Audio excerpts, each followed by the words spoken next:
Muy buenas tardes una vez más, apreciados hermanos. Estamos entonces para iniciar nuestra reunión, nuestro estudio. El tema, la lección número 4. Apreciados hermanos, esta lección número 4 es muy importante dentro del cuerpo de doctrina que nosotros sostenemos. La lección número 4, el día del Señor y la cena del Señor, según el modelo del Nuevo Testamento. Vamos a dar esta clase 40 minutos. Haremos entonces un pequeño alto para tener un breve receso, y la parte que quede de la clase la continuaríamos unos 5 minutos o 3 minutos, 3 minutos, digamos, máximo de receso. A medida que se aproximaba su hora, Jesús tenía que atender un detalle muy importante antes de ser crucificado, para cumplir con el plan eterno de Dios. Ese detalle importante era el establecimiento de la práctica, de una práctica que sería la actividad central en la reunión semanal de cada futura congregación de su pueblo. Noten esto. Pregunto, tengo una pregunta para todos. Quisiera que, por favor, sin pena, me respondan a esta pregunta. ¿Qué mandamientos dio Jesucristo a sus discípulos? Háganme una lista de los mandamientos que dio Jesucristo a sus discípulos. Rápido, vamos. Amarse uno a otro. Amar, ok. Amar. Vamos a usar una palabra, ok. Amar. Perfecto. ¿Qué más? Predicar. Predicar. ¿Qué más? Obedecer. Obedecer, correcto. ¿Qué más? Amarse. Amor. Amar, ya lo dijimos. Amor. Van tres. Sí. ¿Qué más? Predicar es otro mandamiento. Confiar es otro mandamiento. Noten ustedes, cada uno de estos mandamientos. Bautizar es otro mandamiento que dio Jesucristo a los que le prediquemos. Obediencia. Ya dijimos obediencia, ya se dijo obedecer. Orar. Predicar, ya dijimos. Orar, hace falta. Orar. Y también celebrar la cena del Señor. Fíjense, la cena del Señor es uno de los mandamientos, y realmente son pocos. Los resumimos en 7, por lo menos creo yo, que son los que acabamos de mencionar. Entonces Jesús establece la cena, la Santa Cena, como un mandamiento para sus discípulos. El día de la Pascua, reunido con sus discípulos en un aposento alto en algún lugar del laberinto de estrechas calles de Jerusalén, Jesús tomó pan y fruto de la vid e instituyó la cena del Señor. Y aquí tenemos pasajes que ya los conocemos nosotros y no vamos a leerlos. Mateo 26, 26 al 29, Marcos 14, 22 al 25, Lucas 22, 14 al 23, Primera a los Corintios 11, 23 al 26. La cena del Señor cada domingo es una práctica distintiva de la Iglesia de Cristo. Quiero agregar algo importante. Esta práctica es solo los domingos. Tengo otra pregunta y quisiera que, por favor, respondan inmediatamente. ¿Es la Santa Cena el acto más importante de nuestra reunión de los domingos? Amén. Sí. Así es. Es uno de los más Sí, importantes. hermano. Todos son importantes. Usted ha dicho. Sería como el núcleo de la reunión. Ok. Sí, hermanos, yo quiero hacer esta aclaración.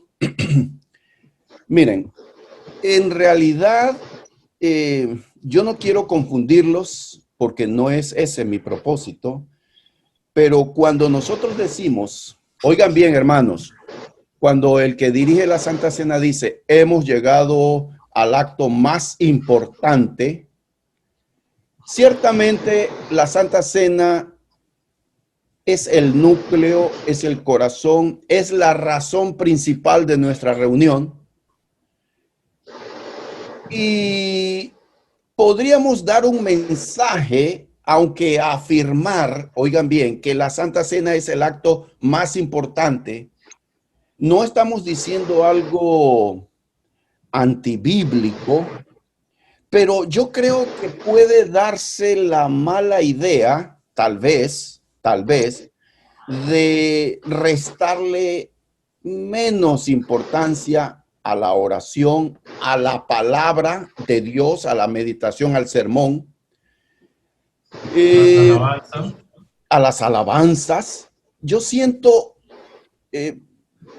yo en lo particular, prefiero no decir, este es el acto más importante, pero yo sí creo que la Santa Cena es el núcleo, es el corazón de la reunión de la iglesia, el día domingo.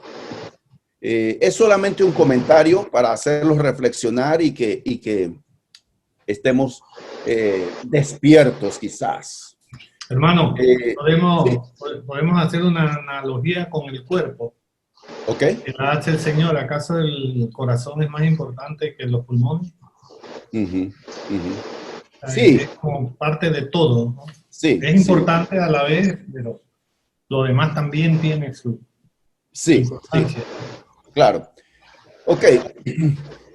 Iglesias evangélicas y protestantes y la celebración de la Santa Cena. Quiero referirme un poco a cómo ven en las iglesias evangélicas, llámese pentecostales, o protestantes, llámese metodista, anglicana, etcétera.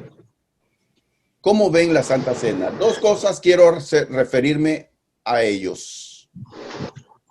La Santa Cena o Santa Comunión no es esencial en sus reuniones dominicales. No estoy diciendo nada falso ni nada que no tenga base.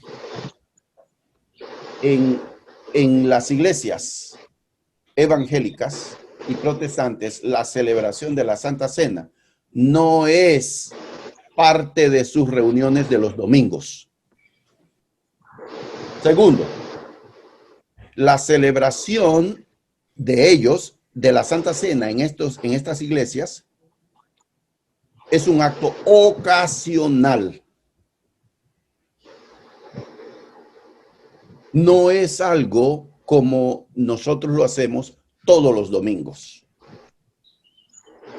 ¿Por qué? Bueno, esa pregunta vamos a responderla en esta clase. Sin embargo, un respetado bautista escribió, y cito, tengo la convicción de que el patrón semanal primitivo del Nuevo Testamento respecto a la cena del Señor está ahí. Y hay razones para seguirlo. George Beasley Murray, erudito de la Iglesia Bautista, escribe, a pesar de que ellos no celebran la Santa Cena todos los domingos, este señor dice que hay un patrón, hay un modelo en la iglesia del primer siglo, la iglesia del Nuevo Testamento, respecto a la celebración de la Cena del Señor. Porque ese es el patrón, es decir, modelo. La iglesia de Cristo y su compromiso de seguir el modelo o patrón del Nuevo Testamento. Yo les dije en la introducción de esta serie de clases que nosotros coincidimos con el movimiento evangélico en tres cosas fundamentales.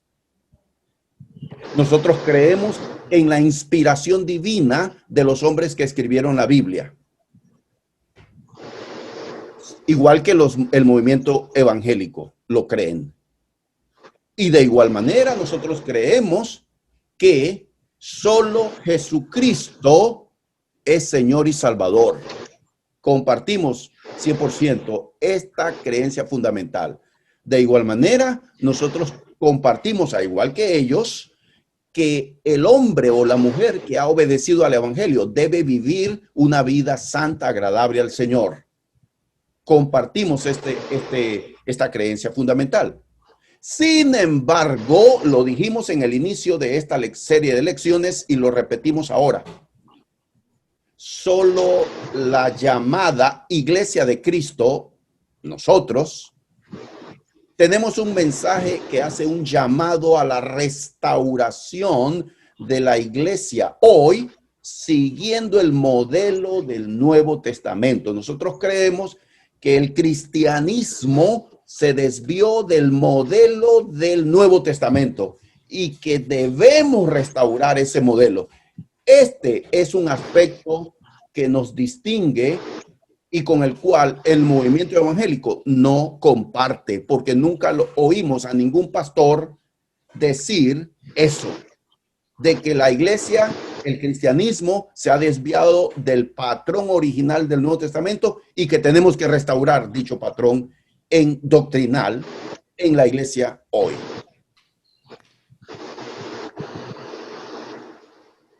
La reunión de todos los cristianos cada domingo es parte del patrón primitivo del Nuevo Testamento.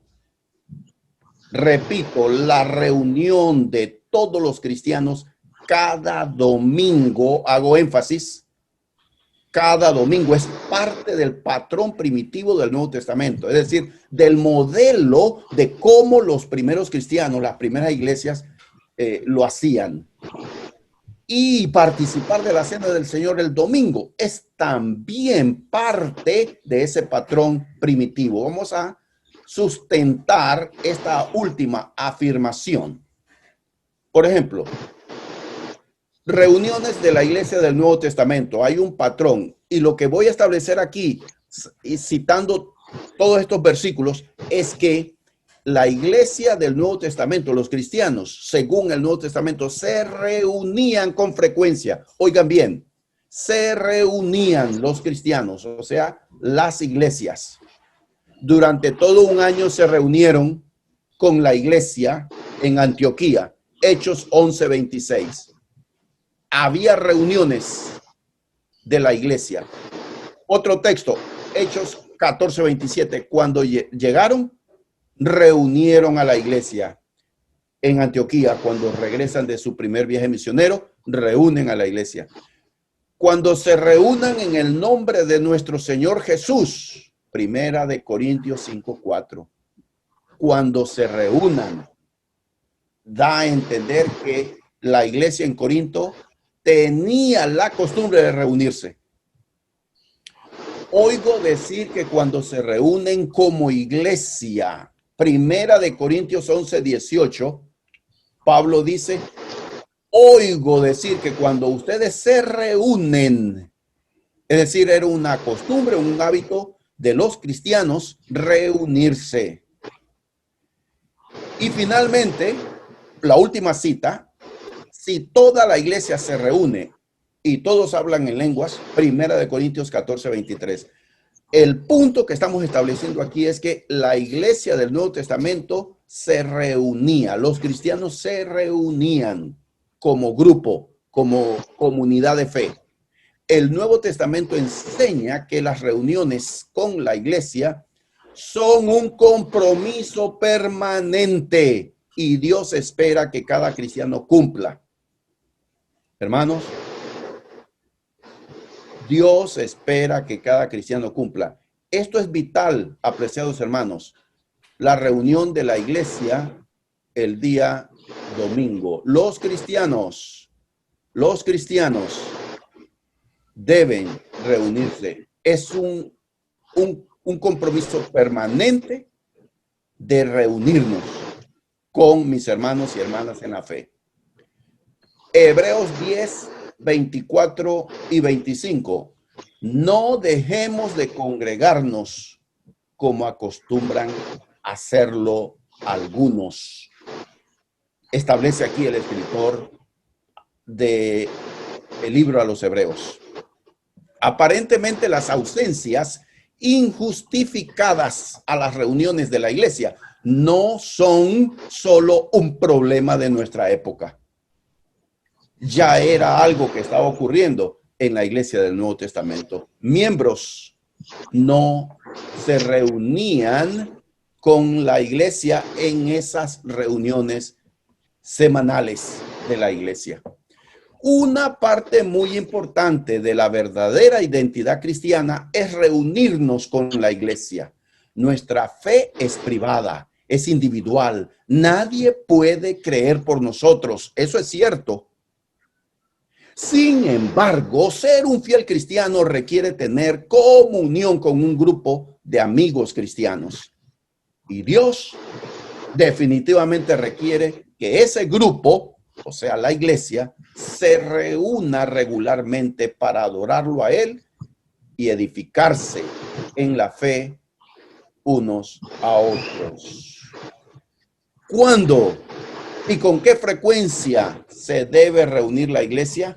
Ya hemos establecido que en el Nuevo Testamento encontramos que la iglesia o las iglesias, donde quiera que estuviesen, se reunían. Era un patrón, era un modelo. Ahora la pregunta es, ¿cuándo y con qué frecuencia se debe reunir la iglesia? ¿Cómo estamos ahí? ¿Están despiertos? ¿Se me ha dormido alguno?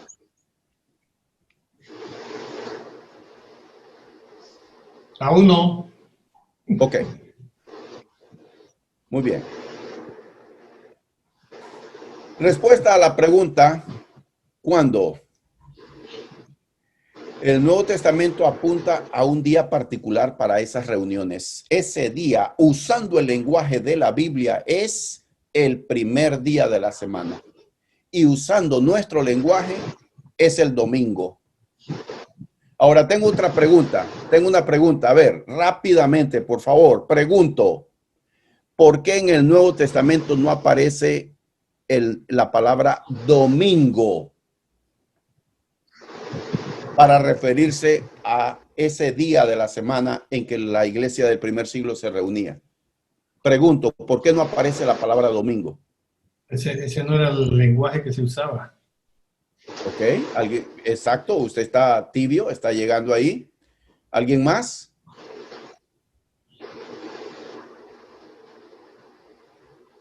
La palabra que se usa para referirse a ese día, ¿cuál es? Primer día de la semana. El primer día de la semana. Al sábado se le llamaba el Sabbat o también se le llamaba el séptimo día. Ok, entonces, ¿alguien tiene una respuesta por qué no aparece en el Nuevo Testamento la palabra domingo?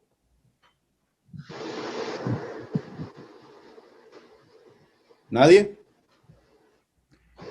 Bueno, recuerden que en el mundo hebreo, en el mundo judío, ellos tenían para cada día de la semana, se le llamaba el primer día, segundo, tercero. Solo el sábado o séptimo día tenía un nombre. Domingo es un término romano. Es el día del sol. Los romanos le habían dado a cada día de la semana el nombre de un dios. Martes, por ejemplo, es el día del dios Marte. Y así sucesivamente. ¿Por qué se le llama al día domingo en el Nuevo Testamento el día del Señor? Pregunto.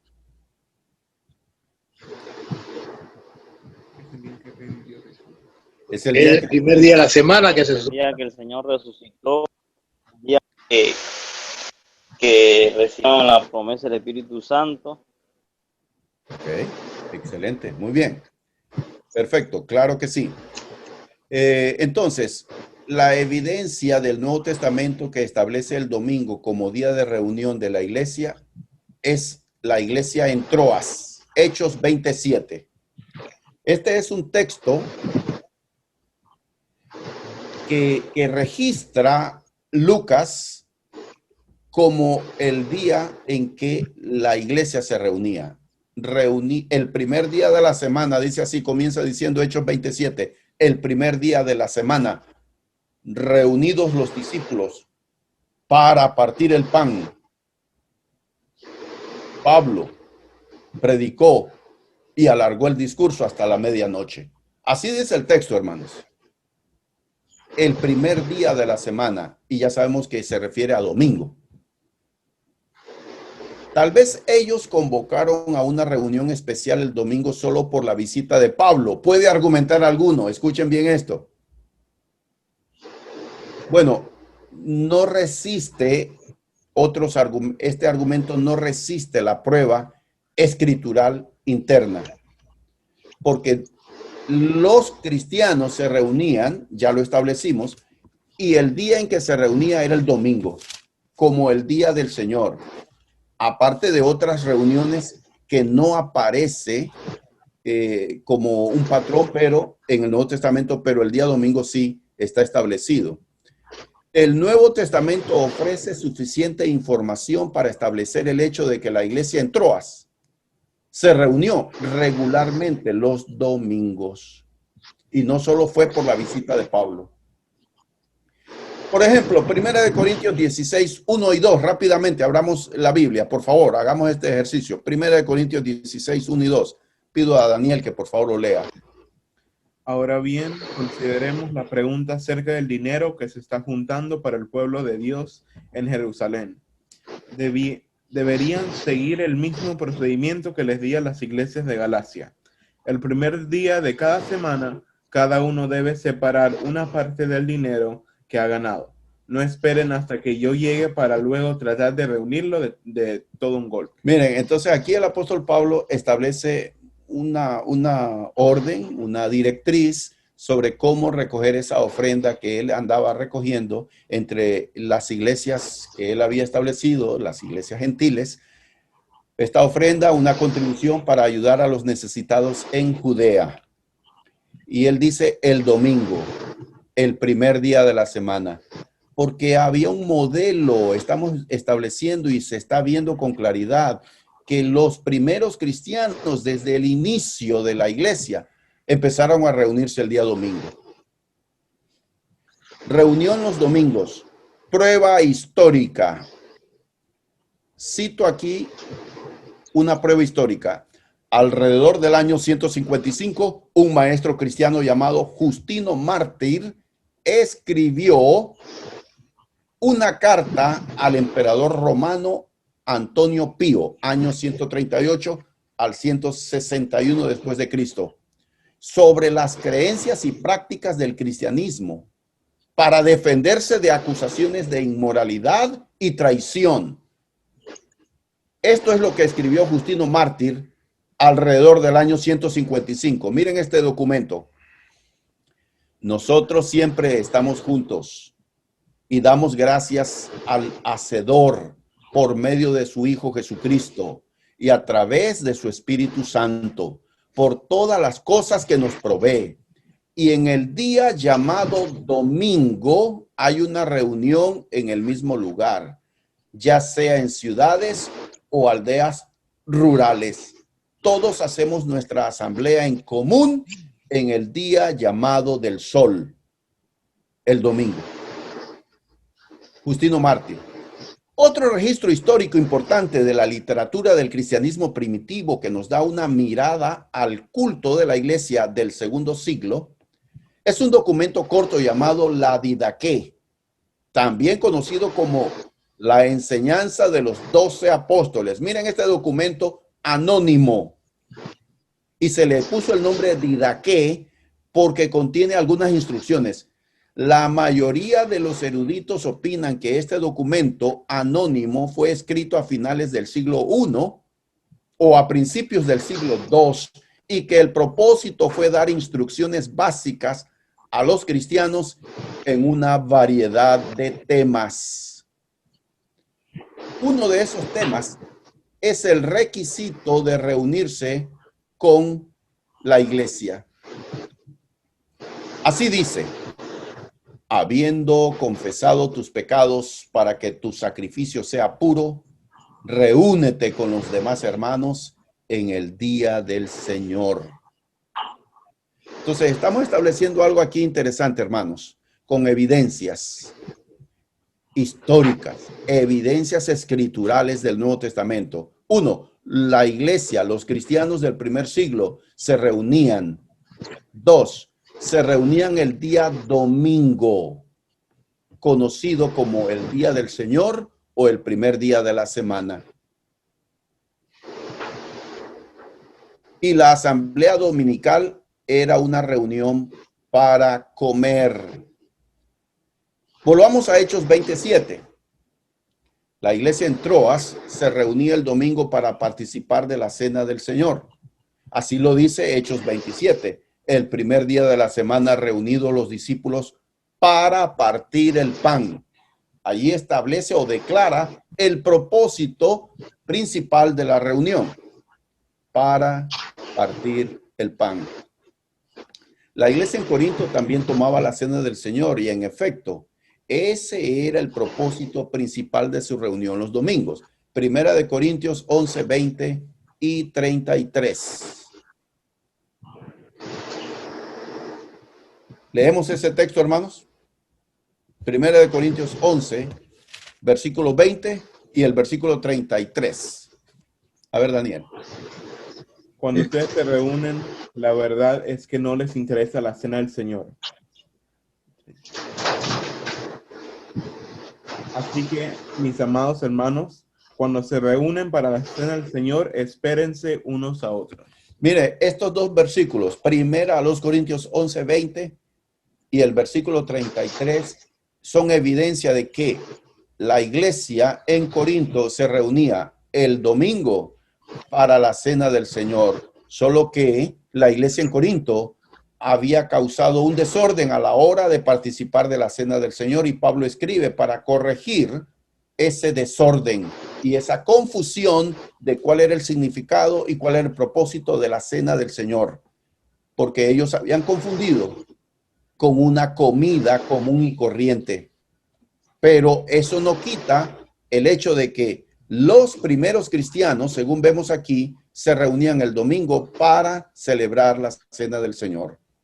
La cena del Señor los domingos, prueba histórica. La prueba histórica que aplicamos en el punto anterior para reafirmar que las iglesias del siglo II continuaron con el patrón dejado por las iglesias de los tiempos del Nuevo Testamento y se reunieron los domingos, es la misma prueba que empleamos para decir que el propósito principal de dicha reunión semanal era participar de la cena del Señor.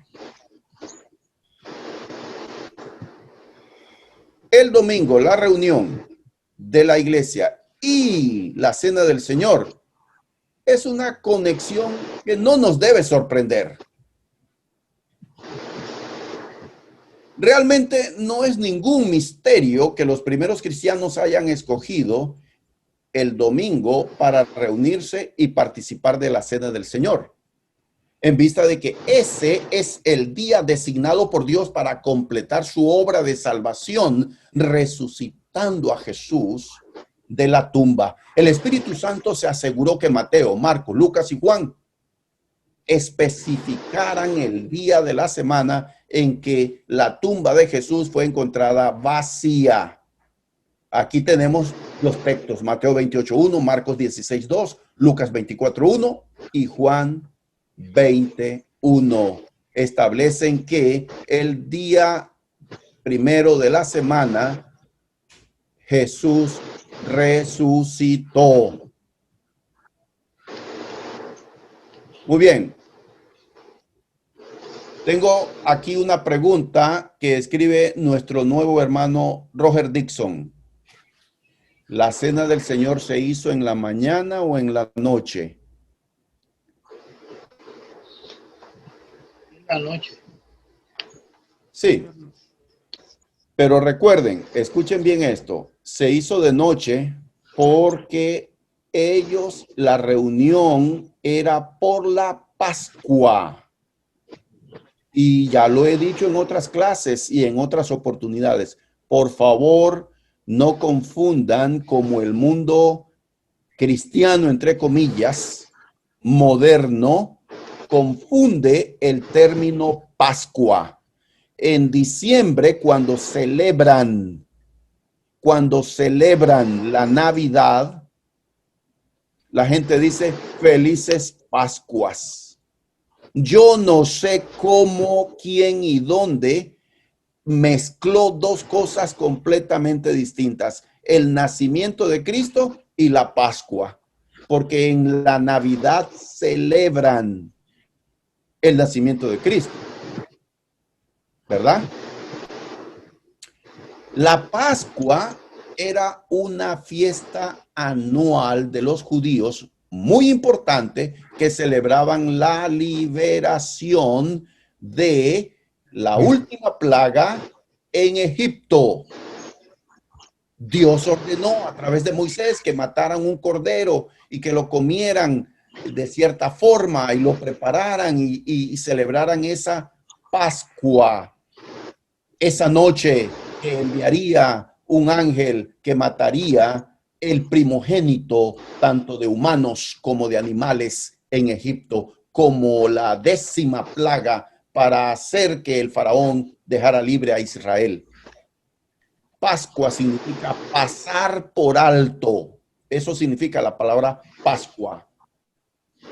El ángel enviado por Dios pasó por alto las casas de los israelitas, donde ellos, siguiendo las instrucciones de Dios, habían pintado o untado la sangre de ese cordero en los marcos de las puertas de sus hogares. Y el ángel pasó por alto esos hogares y no hubo mortandad entre los hebreos. Jesús celebró la Pascua como cualquier otro judío. Y en esa última Pascua, que fue horas antes de ser apresado y de morir en la cruz, él instituyó la cena del Señor. Ahora, fue de noche, pero eso no significa que nosotros tenemos que celebrar la Santa Cena de noche, porque nosotros no celebramos, la Pascua. La Santa Cena no es la Pascua para nosotros. Cristo es nuestra Pascua, el cordero que ya fue sacrificado. 2, nosotros no estamos prestando atención a las circunstancias. Jesús celebró la Pascua e instituyó la Santa Cena en un aposento alto. En fin, había detalles que nosotros no le prestamos atención. Primero, nosotros no estamos celebrando semejante a Cristo y por lo tanto es un acto conmemorativo, no es una cena propiamente dicho, es un acto conmemorativo. Por lo tanto, no tenemos que decir que solo tiene que ser de noche, porque la Biblia no establece eso. Es más, los esclavos cristianos del primer siglo se reunían, según evidencias históricas, de madrugada el domingo, amaneciendo, porque el domingo, recuerden, no era un día libre. El domingo era un día de trabajo. Además, ellos no gozaban de un día libre. Bien, gracias, Roger, por esa pregunta. Juan registra la aparición de Jesús a sus apóstoles después de su resurrección el primer día de la semana. También vuelve a aparecerse el siguiente primer día de la semana para despejar las dudas de Tomás. Juan 20, 19 al 20 y 26 al 28. Vamos a detenernos aquí 3 minutos, ¿les parece? ¿Un receso? ¿Sí? Ok. Muy bien. Pueden comentar si quieren, pueden en este receso. Bien, se puede reafirmar de que, por ejemplo, en Marcos 16:2, cuando dice la resurrección, dice, cuando pasó el día de reposo.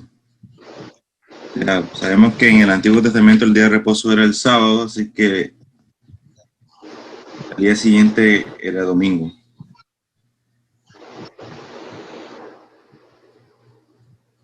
Así es.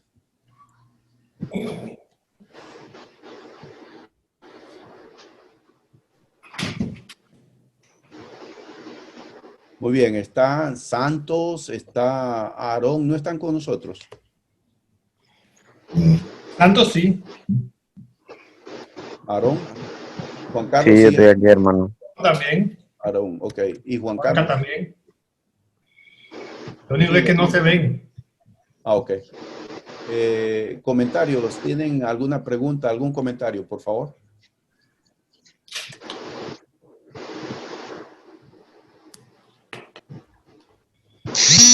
Por el momento todo claro, hermano. Sí, ok.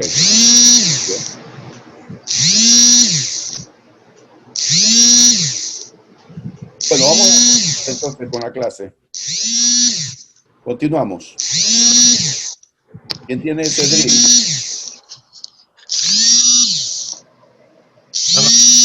El micrófono. Ok. Ok, nuestro hermano Robert Dixon dice consejos para participar en la cena. Muy buena su pregunta y vamos a responder ahora. ¿Puedes ver la conexión? La conexión entre reunirse el domingo para participar de la cena del Señor.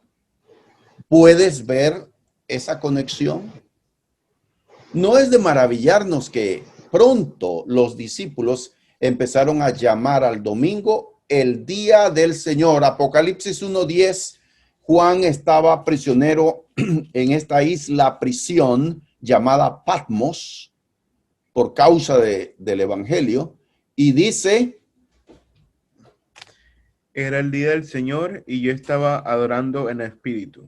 noten esto, Juan, al momento de recibir todas estas revelaciones que él escribió en el libro llamado Apocalipsis, dice que era el día del Señor, o sea, el domingo.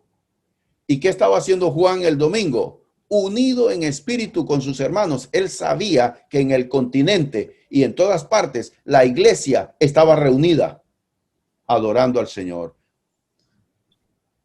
El día del Señor. Me pregunto por qué ciertos cristianos no le dan importancia a la reunión de los domingos.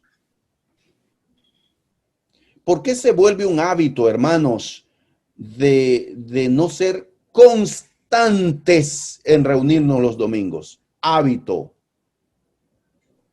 Yo sé, amados hermanos, que hay enfermedad, yo sé que hay trabajo, motivos de trabajo, ¿verdad? Que surgen inconvenientes de fuerza mayor. Eso lo entendemos y lo hemos dicho en otras ocasiones.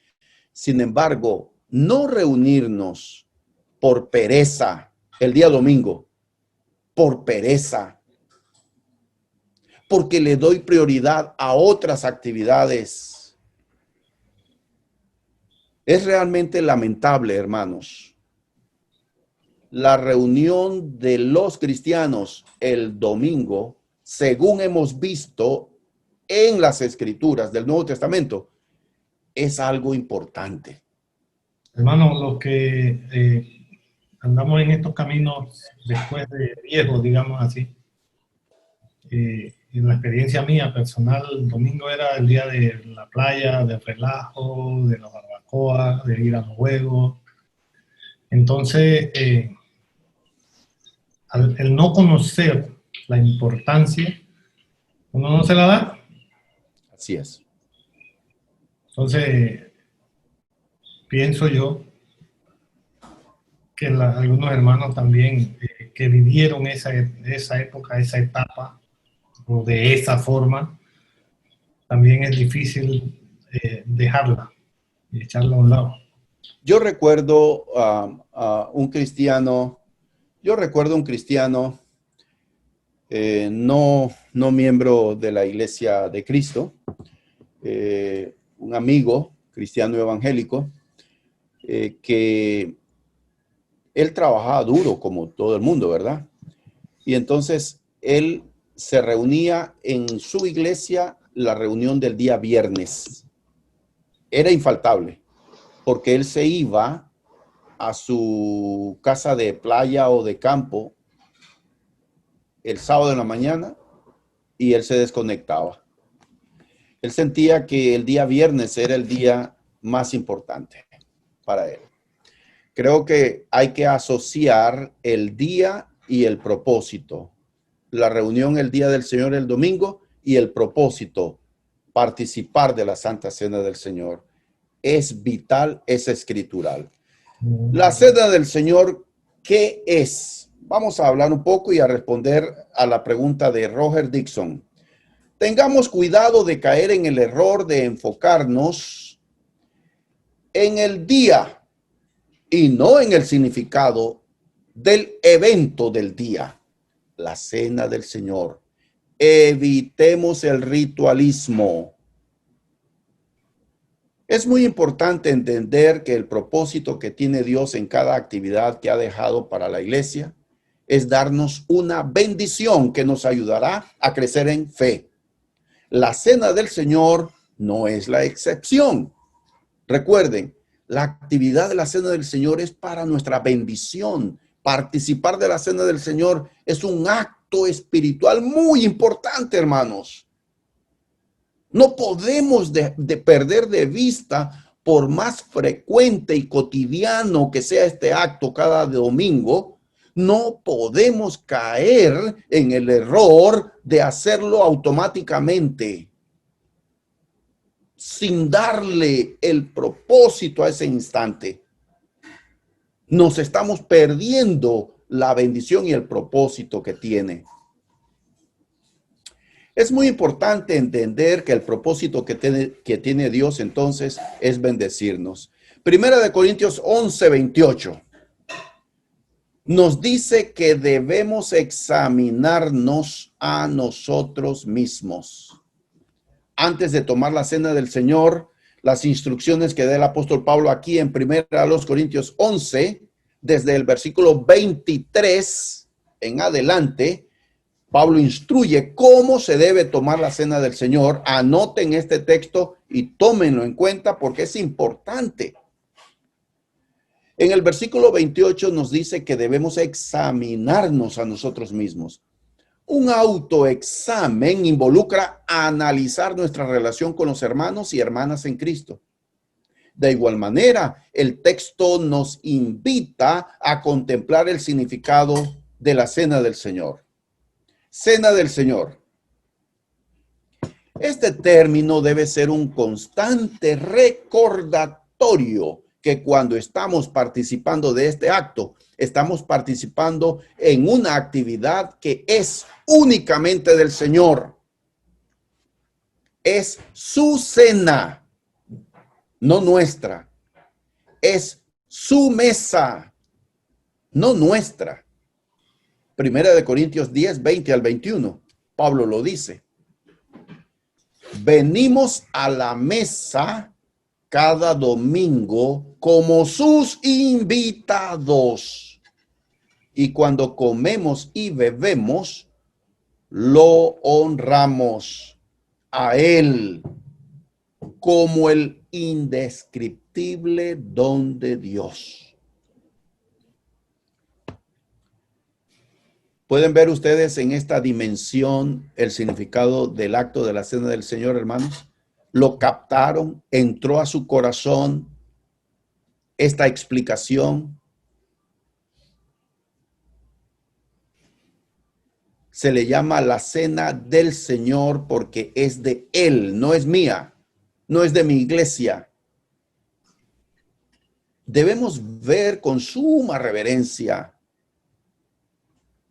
y debemos entonces ubicarnos mentalmente en el contexto histórico y cultural del Nuevo Testamento. En esa época, la gente, cuando te invitaban a una comida, era un acto muy, muy especial. No era simplemente darte comida y alimentarte. Era un acto de comunión, de intimidad, de profunda amistad. ¿Se dan cuenta? Todo el significado profundo de la cena del Señor. Acción de gracias. El verbo dar gracias respecto a la institución de la cena del Señor es usado en los 4 relatos de los evangelios. Mateo 26, 27, Marcos 14, 23, Lucas 22, 17 y primera a los Corintios 11, 24. Todos estos textos dicen que cuando Jesús instituyó la cena del Señor, Él tomó el pan y dio gracias y lo partió. Tomó la copa con fruto de la vid y dio gracias. La palabra griega es eucaristeo. Cada vez que vamos a la mesa del Señor debemos recordar que la única razón por la que Dios nos ha dado vida eterna es porque Dios envió a Jesús a la cruz y que su muerte pagó la deuda ante Dios para que no vayamos al infierno. Por eso la Santa Cena es un acto de gratitud. Damos gracias al Señor por el sacrificio de Jesús, el Cordero de Dios. Ok, Daniel, comentario. No, que oyendo el término eucaristeo, me puse a preguntar, ¿qué es la Eucaristía católica? Sí, ellos se refieren a tomar el pan. La única cosa es que ellos dan la hostia, pero solo le dan el pan sin levadura al pueblo, pero no les dan el fruto de la vid, el símbolo de la sangre de Cristo. ¿Alguien quiere hacer otro comentario?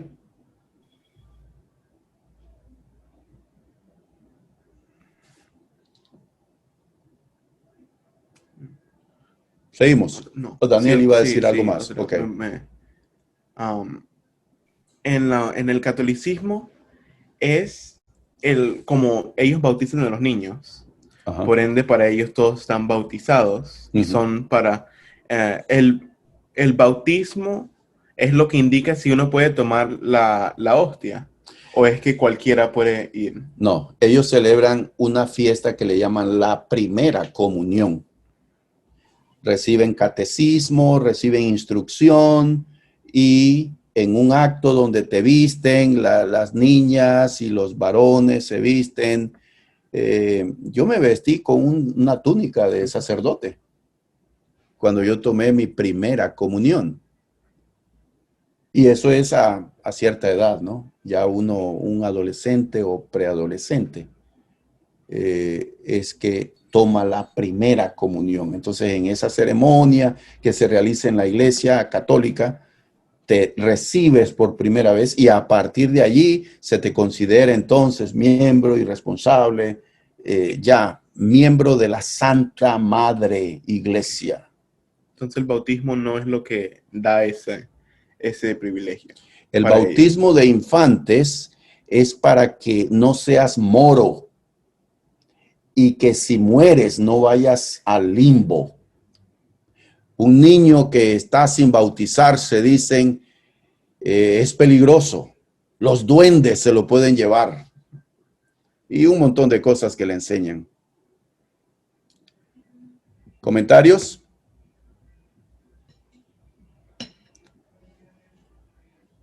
Quiero recordarles, apreciados hermanos, que yo fui un fiel católico hasta los 16 años. Nunca asistí a ninguna otra iglesia que no fuera iglesia católica. Nunca. Y nunca recibí a ninguna clase de parte de nadie que no fuera asistir a la iglesia católica. Fui asiduo a las reuniones, a las misas, a los rezos, a las procesiones, cuando yo era un adolescente desde mi niñez. La diferencia, hermano, es que a esa edad no sabemos exactamente por qué se toma la primera comunión. No es como cuando lo hacemos acá en la iglesia, que sí estamos conscientes cuál es el verdadero significado. Yo lo hice a mis 9 años, creo que fue la comunión. Muy bien. También en la iglesia católica hacen la comunión no solamente los domingos, lo hacen otros días también. Muy importante tu comentario, hermano Wilmer. Sigue. No, solo como comentario nada más eso. Que sí, es cierto. Ellos o sea, sí cuando yo fui católico también, ellos sí enseñan la importancia del domingo, pero también celebran los jueves, el Santísimo, y cualquier otro día que se pague para hacer una misa, hacen la comunión, la Eucaristía. La Eucaristía. Del pan. La hostia solamente. Sí, se le reparte. Muy bien. Comunión.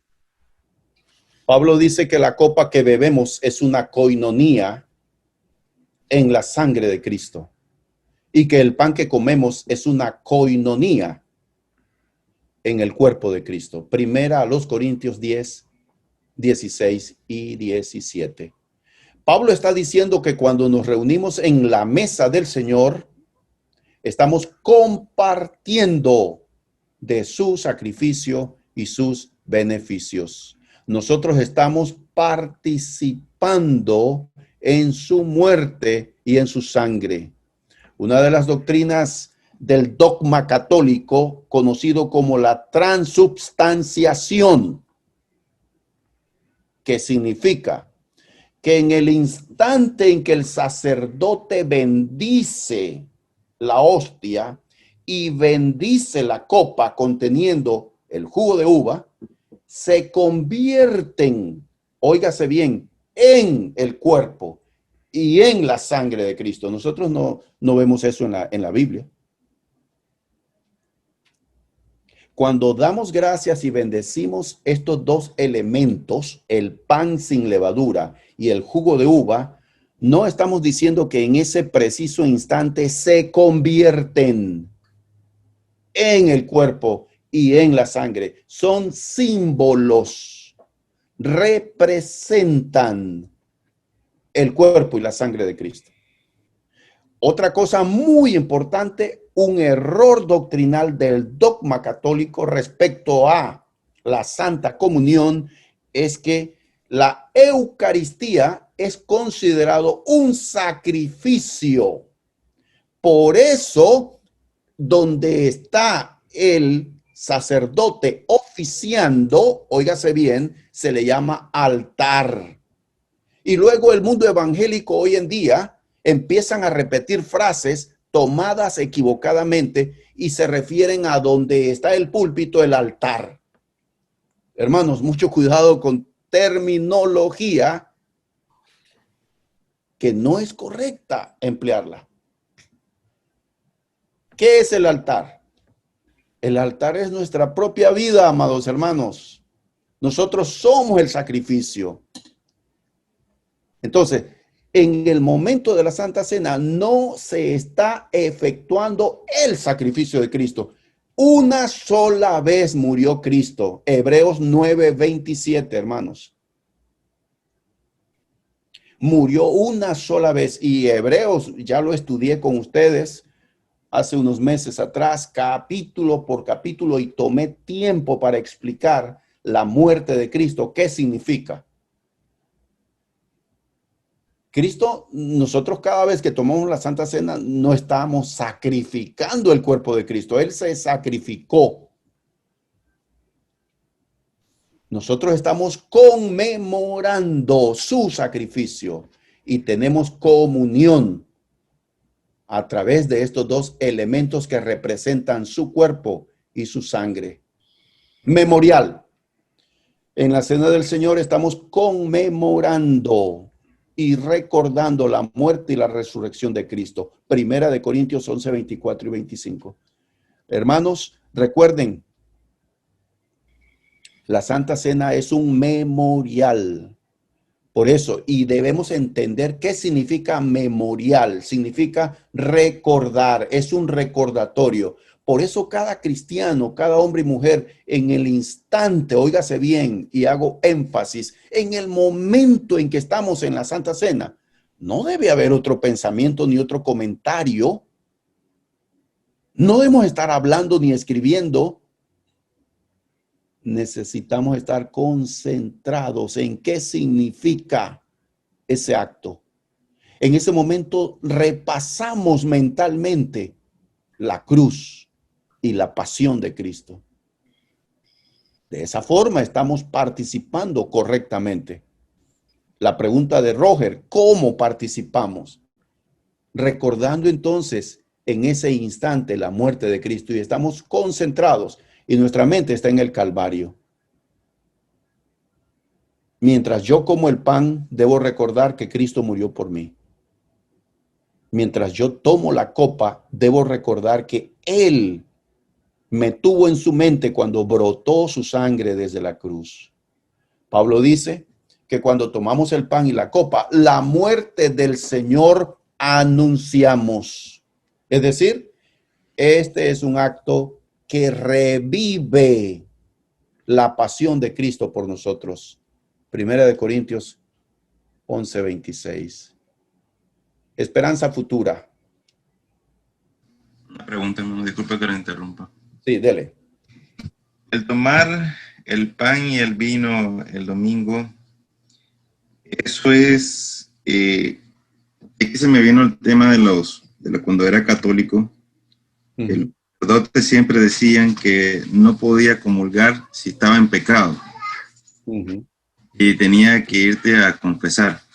Así es. Bueno, por supuesto, ya estoy claro del tema de la confesión, pues, pero hablándonos aquí entre nosotros de manera pues, ya cristiana, como debe ser, el participar de la cena, del pan y del jugo, para nosotros también debe de ser un autoexamen de nosotros con Dios. Sabemos que no tenemos que confesarnos con ninguna persona, simplemente con Dios, pero es decir, por ejemplo, si yo me siento que he fallado a Dios, yo puedo no tomar el pan y el jugo de uva o no hay ningún problema que lo tome, ¿es algo personal? Muy bien. Muy buena pregunta. Abran, por favor, primera a los Corintios, capítulo 11. Necesitamos aclarar esta pregunta muy importante.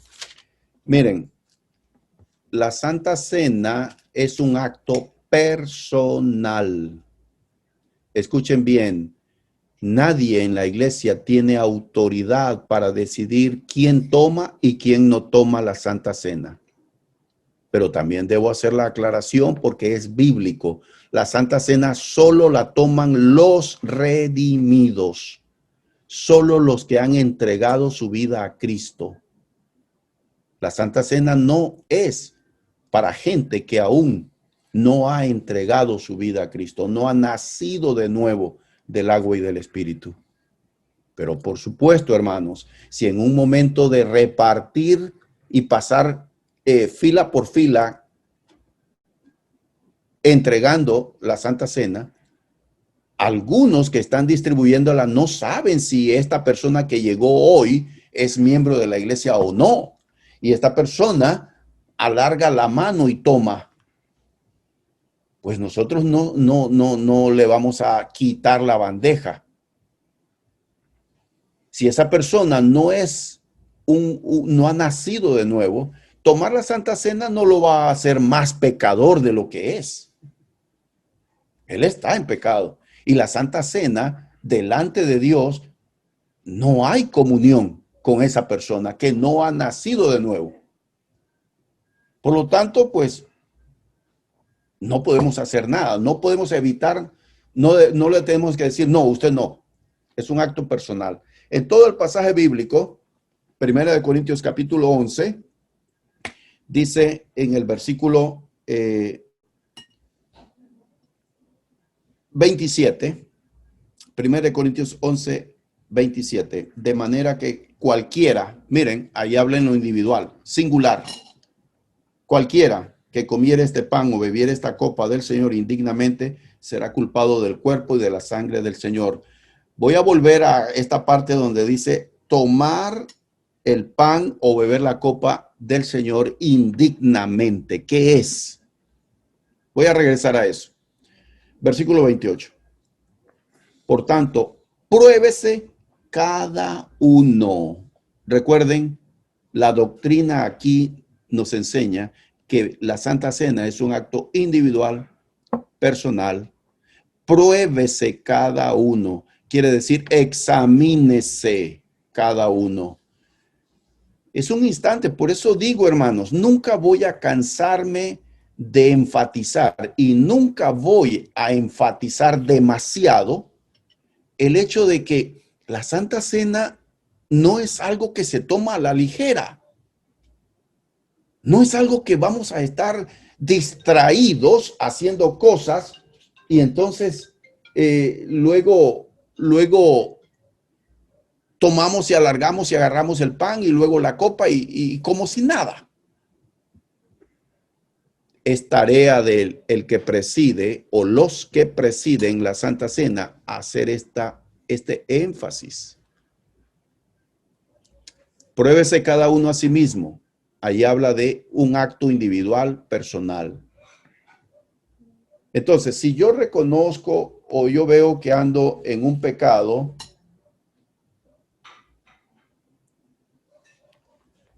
yo antes de tomar la cena, se supone que antes de ir a reunirme, yo debo orar. Yo debo estar consciente de qué voy a participar. Y yo me examino.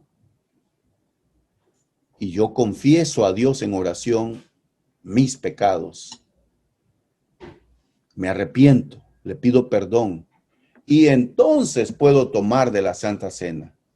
Yo creo, hermano, que un cristiano o cristiana que está consciente que ha pecado, eso no debe evitar, por ese simple hecho, tomar la cena del Señor. Creo que debe confesar a Dios, arrepentirse. Significa cortar con el pecado en mi corazón, en mi mente. Si yo me arrepiento, corto con el pecado y tomo la decisión de no seguir practicando ese pecado, puedo participar de la Santa Cena. No debo privarme de tomar la Santa Cena. Debo arrepentirme y confesar a Dios mi pecado, pedirle perdón y debo confiar en la gracia, en la misericordia del Señor de que Él me perdona. Esa sería la respuesta. Entonces dice el versículo 29. Porque el que come y bebe indignamente sin discernir el cuerpo del Señor, juicio come y bebe para sí. Entonces aquí se repite la palabra o la frase participar indignamente. ¿Qué es participar indignamente de la cena del Señor? Participar indignamente, por un lado, bueno, aquí, yo creo que aquí más adelante no voy a responder porque aquí vengo con ese punto, sí. Vamos con pacto. No, yo creo que iba esperanza futura. Quedamos ahí en la parte de la lección. Al participar de la cena del Señor, no solamente proclamamos la muerte del Señor, sino que lo haremos hasta que Él venga. 1 Corintios 11:26. Eso significa que no solamente traemos el pasado al presente, o sea, el Calvario, al día de hoy, sino que también proclamamos nuestra confianza en un futuro brillante. Miren ustedes todo el significado de la cena del Señor. Proclamamos y mostramos nuestra esperanza de Maranata. Cristo viene. Pacto. En la institución de la cena del Señor, la noche que Él establece este acto, Jesús habló de su sangre del nuevo pacto, Mateo 26, 28, Marcos 14, 24. O el nuevo pacto en mi sangre, Lucas 22, 20, Primera de Corintios 11, 25. Este lenguaje del pacto nos recuerda que esta comida está reservada solo para quienes comparten el pacto. ¿Recuerdan lo que les dije? ¿Quiénes son los que toman la cena del Señor? Los que han aceptado a Cristo como Señor y forman parte del pueblo del pacto, la iglesia. Nosotros tenemos una alianza que Dios ha hecho con nosotros. Él es nuestro Dios, Él es nuestro Salvador y nosotros somos sus hijos y tenemos un compromiso de servirle. El viejo pacto fue inaugurado con holocaustos y sacrificios de comunión. Éxodo 24, 3 al 11. La sangre de estos animales fue rociada sobre la ley, sobre las tablas, y el pueblo celebró con una comida sagrada. Eso dice el texto bíblico. Y nosotros tenemos entonces una celebración, una comida sagrada, que es la cena del Señor, como señal del pacto. Yendo al punto de manera digna. Ninguno de nosotros es o será digno de sentarse como invitado a la mesa del Señor. De eso no hay dudas, ¿verdad, hermanos? Nadie es digno. ¿Se acuerdan de aquella hermosa declaración de aquel centurión que fue a buscar ayuda en Jesús sobre un sirviente de él que estaba mal? Y Jesús dijo, yo voy a ir. Y el centurión le respondió, no, Señor, no soy digno que entres a mi casa. Solo di la palabra. Es más, Señor, yo soy hombre de autoridad. Y cuando yo le digo a este, ve, él va. Cuando yo le digo a aquel, haz esto, lo hace. Qué hermosa declaración de fe, ¿verdad? Nadie es digno de tomar la cena del Señor. Solo el Cordero es digno, dice el libro de Apocalipsis. Hay 4 actitudes básicas que deben llenar nuestro corazón cuando nos reunimos con nuestros hermanos en la fe para sentarnos a la mesa del Señor, en el día del Señor. Hermanos, yo quiero que esta clase te transforme y te cambie, y que a partir de hoy, cuando te reúnes y vas a la mesa del Señor, ya no sea igual. Esto es algo que yo he aprendido hace años y es algo que practico. Esta visión de lo que significa la cena es lo que me embarga cada vez mi corazón, cada vez que yo tomo la Santa Cena. Si hay un instante en que no admito que me interrumpan, ni admito, óigase bien, si hay un momento en el culto en el que no tolero que haya irreverencia, es en el momento de la Santa Cena. Por todo lo que significa, hermanos, la Cena del Señor. 1. Confesión y quebrantamiento espiritual. Si honestamente examinamos nuestro corazón, vamos a reconocer que somos profundamente pecadores y lo mucho que necesitamos desesperadamente la gracia de Dios. Hay confesión.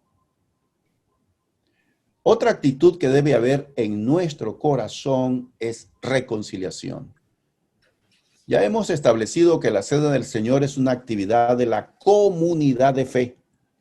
No es algo personal o una actividad privada con el Señor. Entonces, vengamos con un firme compromiso de tratar a cada uno de nuestros hermanos o hermanas con el mismo respeto y consideración. ¿Cómo puedes ir? ¿Cómo puedo ir yo llevando un corazón y una mala actitud hacia mis hermanos? ¿Cómo puedo ir a la mesa del Señor teniendo una mala actitud hacia mis hermanos? Es inconcebible eso. Tercero, rededicación. Debe llenar nuestro corazón al venir a la mesa del Señor. Al celebrar nuestro lazo íntimo con Cristo, comiendo el pan y bebiendo la copa, nosotros Agua, por favor. nos renovamos nuestra consagración y lealtad a Él. Y parte de esa dedicación a Cristo es recordar que una lealtad verdadera a Él es alejarnos de actividades pecaminosas. Primera de Corintios 10:21. Finalmente, debe haber gozo en nuestro corazón. Al comer el pan y beber la copa, nosotros revivimos los eventos que garantizan nuestro glorioso futuro. Y al contemplar ese futuro, no podemos evitar llenarnos de gozo al visualizar la segunda venida de Cristo para llevarnos al cielo. Entonces nosotros creemos que debe ser restaurada la cena del Señor al tiempo y el lugar correcto. Es una de nuestras peticiones y proclamaciones al mundo. En la Iglesia de Cristo creemos que la cena del Señor y la reunión del día domingo tiene que ser restaurado al espíritu original, al modelo del Nuevo Testamento. Hemos terminado nuestra clase, hermanos.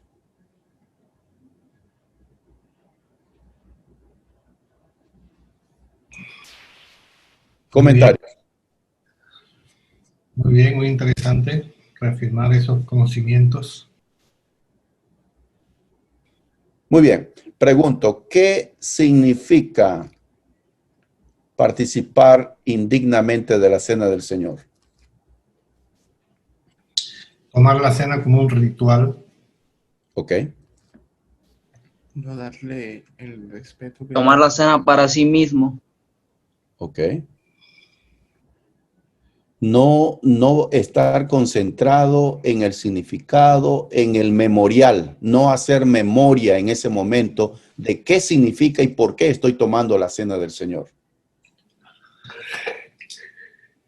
Algo que deseo aclararles, hermanos, miren. Escuchen. Cuando comemos el pan, cuando tomamos la copa, no es para que nuestros pecados sean perdonados por eso.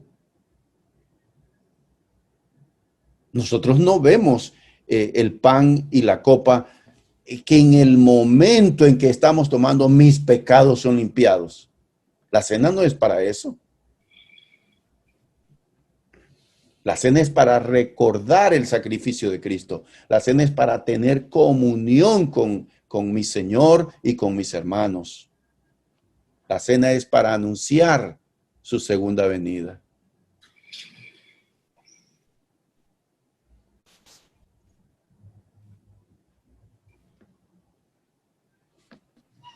¿Algún consejo para Sí.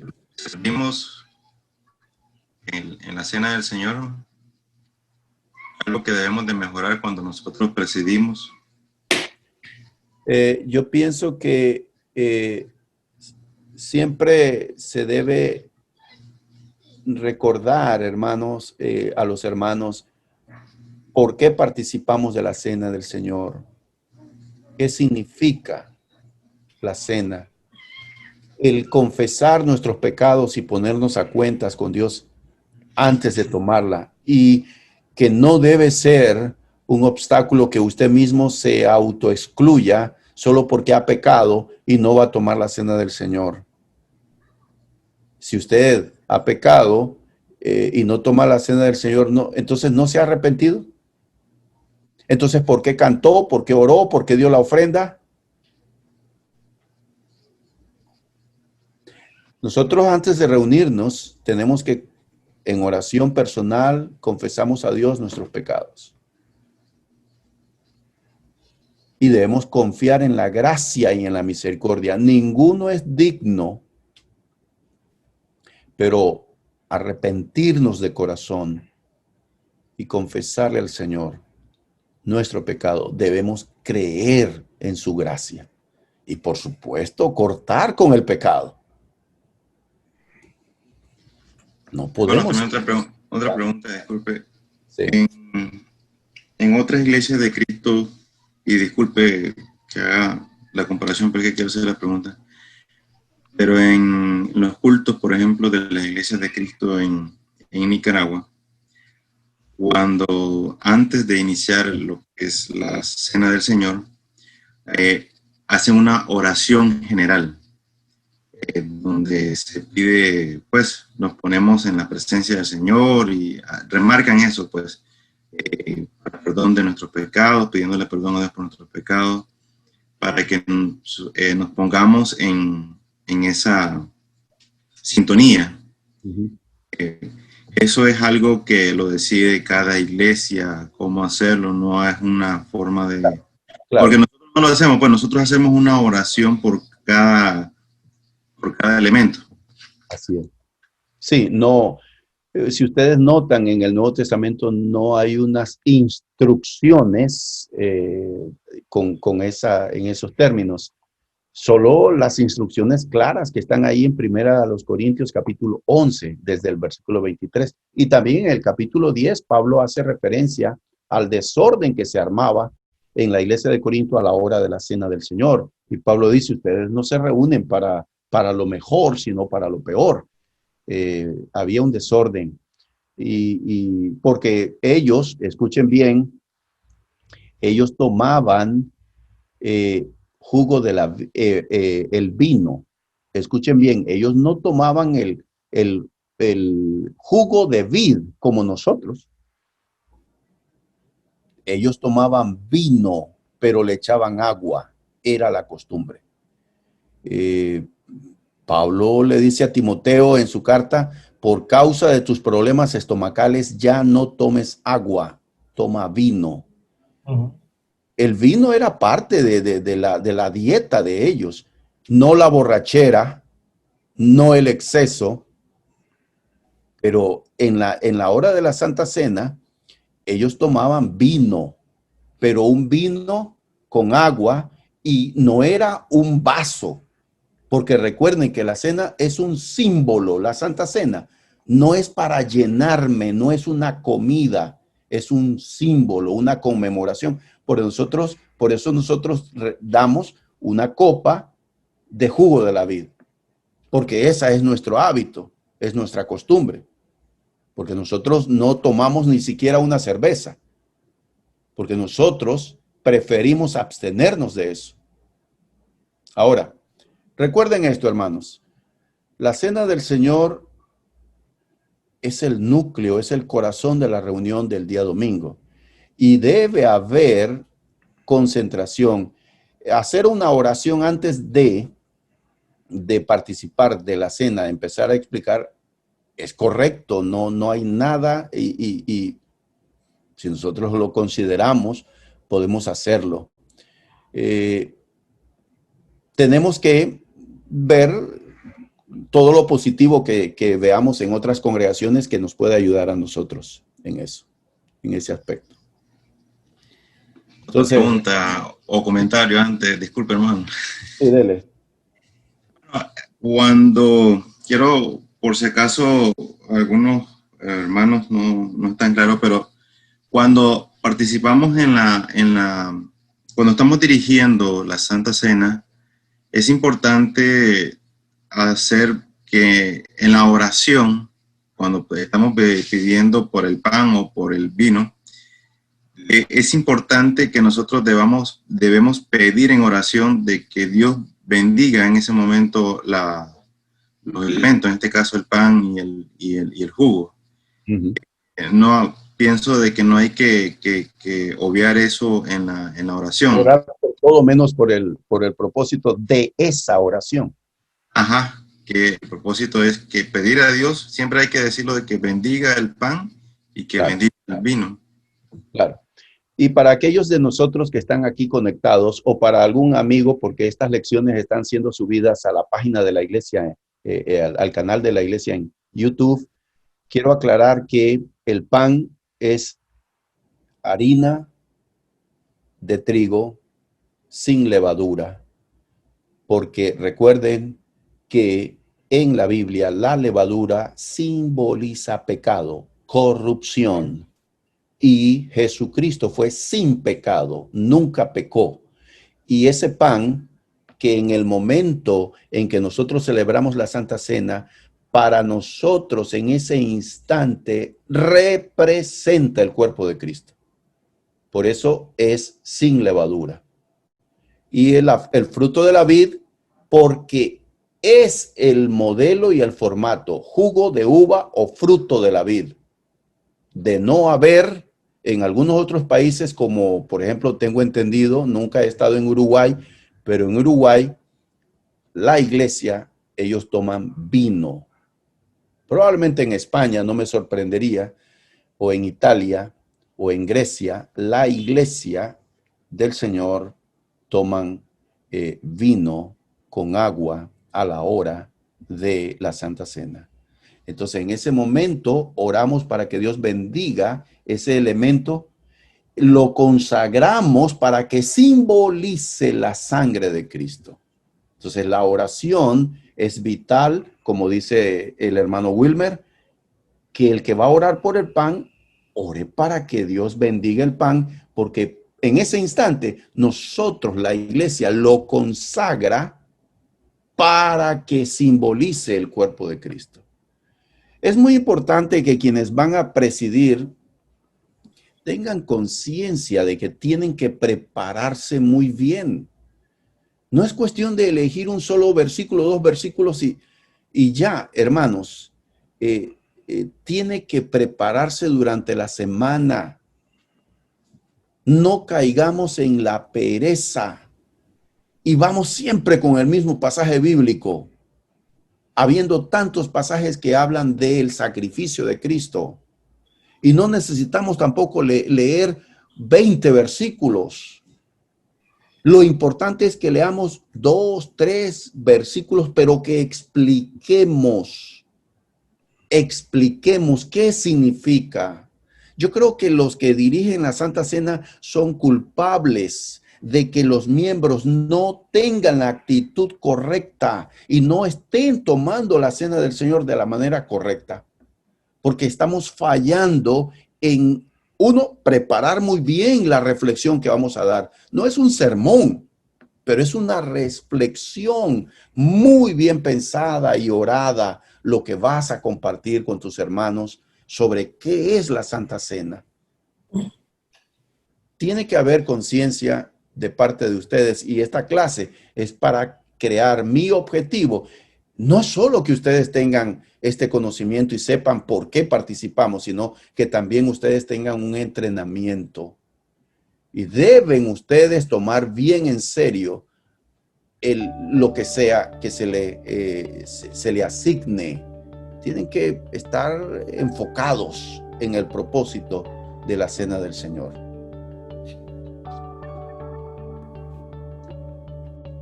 Muy bien, hermanos. Les agradezco muchísimo, no quiero cansarlos, han sido ustedes muy amables. Dios primero, continuamos con esta serie de clases el próximo domingo y los invito.